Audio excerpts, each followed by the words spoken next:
साक्षात् भवन्मये नाथ सर्वस्मिन् भुवनान्तरे किं न भक्तिमतां क्षेत्रं मंत्रः क्वैषां न सिद्ध्यति। परम श्रद्धे स्वामी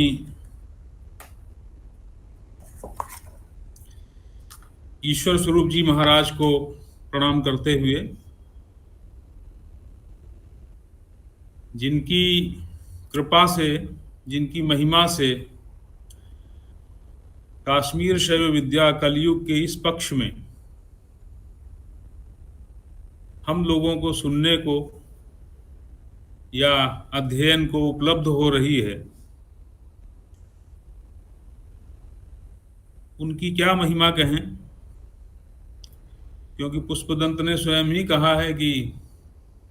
ऐसे शिव स्वरूप गुरु की महिमा को यदि शारदा सर्वकाल सर्वदा लिखती रहें तो भी पारम न आती।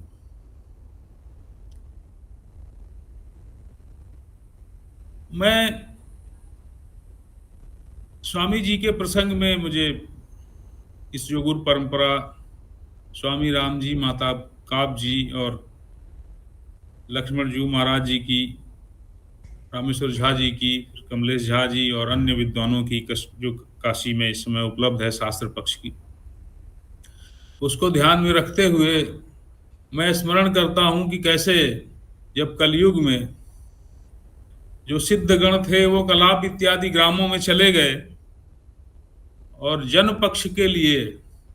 काश्मीर शैव विद्या अनुपलब्ध प्राय हो गई, तब लोक करुणा के वश में महेश्वर ने श्रीकंठ के रूप में स्वयं कैलाश में अवतरित होकर दुर्वासा को निर्दिष्ट किया कि आप इस विद्या को लोक में पुनः उपलब्ध कराएं। उन्होंने अपनी मानस सृष्टि से आचार्यों को की सर्जना की, उनका अवतरण हुआ। लेकिन मैं ध्यान आपका इस पक्ष की ओर आकृष्ट करना चाहता हूं जो वहां विद्वज्जन विराजमान है, कि यह कलयुग में, क्योंकि ये जो शैव साधना है इसका फल अपरिमित है, आगमों का फल, तंत्र साधना का फल अपरिमित है, इसलिए यह कलयुग में एक स्वाभाविक नियम के तहत इसकी स्थिति आसानी से हो नहीं सकती है। ये एक सामान्य धारणा है, सामान्य नियम है। इसीलिए कलयुग में इस विद्या की उपलब्धता अल्प हो गई थी। महर्षि दुर्वासा ने अपनी तपस्या से, महेश्वर श्रीकंठ की कृपा से इसको पुनः उपलब्ध कराया, लेकिन इसकी उपलब्धता में 14 पीढ़ियां लग गईं और लोग तक नहीं आ पाया। ये 14वीं पीढ़ी के बाद ये लोक में आया और फिर उस आचार्य परंपरा में आचार्य अभिनव गुप्त पर्यंत यह विद्या अपने शिखर पर पहुंची। न सिर्फ अपने शिखर पर पहुंची बल्कि समस्त भारतीय शास्त्रों के, समस्त भारतीय वाङ्मय के शिखर पर पहुंची। इस संदर्भ में जो प्रतिभिज्ञा दर्शन है और काश्मीर शैव विद्या है, इसकी महिमा क्या है, इस संदर्भ में मैं स्वयं कुछ न कह करके विश्व तंत्र सम्मेलन जो सारनाथ में हुआ था, उसमें विश्व प्रसिद्ध आचार्य ब्रजवल्लभ द्विवेदी ने जो अपना वक्तव्य दिया था, मैं उसको अक्षरशः उद्धृत कर देना चाहता हूं। इसकी महिमा क्या है, उसके बाद मैं आगे बात करना चाहता हूं। उनका कहना था कि श्रद्धेय कविराज जी, प्रतिभिज्ञा दर्शन में भारतीय दर्शन का चूड़ांत उत्कर्ष मिलता है ऐसा मानते थे, और काश्मीर के प्रतिभिज्ञा दर्शन में परम तत्व के प्रकाश विमर्शात्मक जो स्वरूप है, उसमें अहम ब्रह्मास्मि, इस औपनिषदिक उपनिषद वाक्य से लेकर शिवोहम पर्यंत यह अद्भुत यात्रा सांख्य के पुरुष, योग की चित्त शक्ति, बौद्धों की चित्त मात्रता और प्रभाकर मीमांसकों की संवित को समेटते हुए पूर्ण होती है और अपने आप में समग्र है। इसके अतिरिक्त इसमें सूफियों के अनाहत को सांकर, जो स्पष्ट किया था उन्होंने कि सांकर वेदांत के अपेक्षा प्रतिविज्ञा दर्शन ही बोधगम्य और तर्कसंगत व्याख्या इसकी प्रस्तुत करता है। तो जो विभिन्न आचार्य हैं और विभिन्न विद्वान हैं जो काश्मीर शैव दर्शन को एक मेटा नैरेटिव के रूप में दर्शन के पक्ष को मानते हैं, लेकिन उसकी जो उपलब्धता थी, मैं जो कहना चाहता था वो ये बात है कि उसकी उपलब्धता आचार्य अभिनव गुप्त ने उसको जिस परम उत्कर्ष पर पहुंचाया, उसके अनंतर कश्मीर की जो विभिन्न परिस्थितियां बनी उनमें लल्लेश्वरी और नुंद ऋषि ने जिस प्रकार से उसको आगे गतिमान रखा, इस सब के बावजूद ये घोर कलयुग का समय है। और इस 19वीं 20वीं शताब्दी में जब इस विद्या की लोक को अत्यंत आवश्यकता है, उस समय इसके शास्त्र पक्ष को और इसके लोक पक्ष को दोनों को ही जिस प्रकार से शिव स्वरूप आचार्य लक्ष्मण जी महाराज स्वामी ईश्वर स्वरूप महाराज स्वामी ने जिस प्रकार से उपलब्ध किया, हम उसके कृतज्ञ हैं, उनके ऋणी हैं, क्योंकि उसी कारण से हमको लखनऊ में, अगरतला में या काशी में जो आज पढ़ने को मिल रहा है, जो आज देखने को मिल रहा है, वह सब उन्हीं का कृपा प्रसाद है, जिसके कारण हम यदि उन संदर्भों को देखना चाहें, उन तक हमारी जो थोड़ी बहुत पहुंच हुई है, ये सब उनका आशीर्वाद है। हम अपने गुरु के प्रति, उन महनीय शिव स्वरूप स्वामी के प्रति किस प्रकार से उनके कृतज्ञता तो व्यक्त ही नहीं कर सकते हम, उनसे ऋण नहीं हो सकता ये बौद्धिक समाज भी। मैं सिर्फ इतना निवेदन करना चाहता हूँ, ये सब उनकी कृपा है।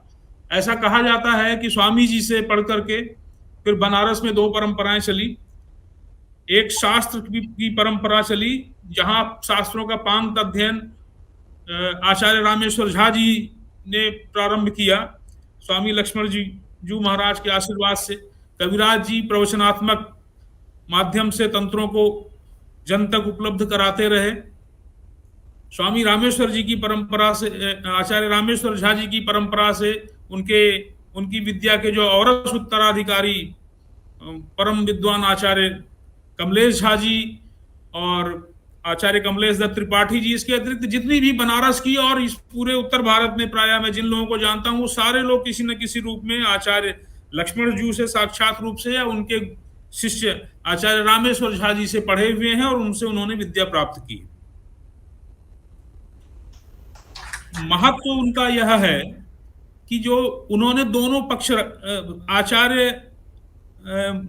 आचार्य पक्ष भी रखा, जो शास्त्र पक्ष है उसकी भी स्थापना की, और जो लोक पक्ष है, जो साधना पक्ष है, वह भी स्वामी लक्ष्मण जी महाराज के कृपा प्रसाद के कारण ही कलयुग में इस समय हमारे समक्ष जिस रूप में भी उपस्थित है, जिस रूप में भी हमको उपलब्ध है, सब उन्हीं के आशीर्वाद का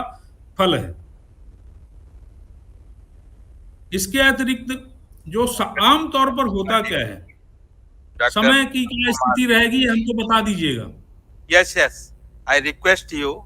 kindly conclude, time is very less and speakers are very more, so I yes please। तो ऐसी स्थिति में ये जो शास्त्र पक्ष और लोक पक्ष, मैं एक चीज स्वामी जी का, मैं जो इसका टेक्निकल एस्पेक्ट था, जिसमें मैं काव्य शास्त्र की तरफ से और स्वामी जी की जो शिव स्तोत्रावली है उसके संदर्भों से कुछ निवेदन करना चाहता था, और अभिनव गुप्त जी के काव्य शास्त्र और सौंदर्य शास्त्र के परिप्रेक्ष्य में उसके लोक पक्ष को, लेकिन वो मैं नहीं करूंगा। मैं सिर्फ अभिनव गुप्त के एक उदाहरण से स्वामी जी ने हम लोगों के ऊपर जो कृपा की है, मैं उसके प्रति अपनी श्रद्धा व्यक्त करते हुए अपने वक्तव्य को समाप्त करूंगा। लोचन में एक उदाहरण देते हैं अभिनव गुप्त। वो कहते हैं कि यद्यपि जो सरस्वती है, जो रस है, वो एक यह तरीका होता है कि योगी जन जो होते हैं वो अपने योग बल से, साधना बल से, शास्त्र बल से उसको कठिन तपस्या और साधना से, कठोर साधनों से, कठोर संयम से प्राप्त करते हैं। और जो दूसरा पक्ष होता है, लेकिन जो आम जन है उसको कैसे मिलेगा, ये उस तक कैसे उपलब्धि होगी। तो स्वामी ईश्वर स्वरूप जी महाराज ने जिस प्रकार से इसके शास्त्र पक्ष को और इसके साधना पक्ष को, भक्ति पक्ष को जिस प्रकार से हम लोगों के समक्ष उपलब्ध कराया है, उसके लिए एक दृष्टांत दिया है उन्होंने। वाग धेनुर्दुग्ध एतम ही रस बाल तृष्णया तेन नाश समह सस्यात् दुह्यते योगी भिर्हिसः। स्वामी जी ने जो परिणत बुद्धि आचार्य हैं, जो शास्त्र पंक्तियों का अध्ययन करके और कठोर साधनाओं के माध्यम से उस परम तत्व, परम शिव का साक्षात्कार करना चाहते हैं, उनके लिए भी मार्ग प्रशस्त किया। लेकिन जो अबोध हैं, जो अशक्त हैं, जो उतने समर्थ नहीं हैं, पर सुकुमार मति हैं, उनके लिए उन्होंने उसी प्रकार यह विद्या उपलब्ध कराई जैसे कोई वत्सला गाय अपने बच्चों को, उनकी अक्षमता को देखते हुए उनको दुहने की जरूरत नहीं पड़ती, स्वयं ही अपने भक्ति रस को प्रश्नुत कर देती है, अपने दूध को उसके लिए प्रस्तुत कर देती है। तो मैं स्वामी जी की इस कृपा को, इस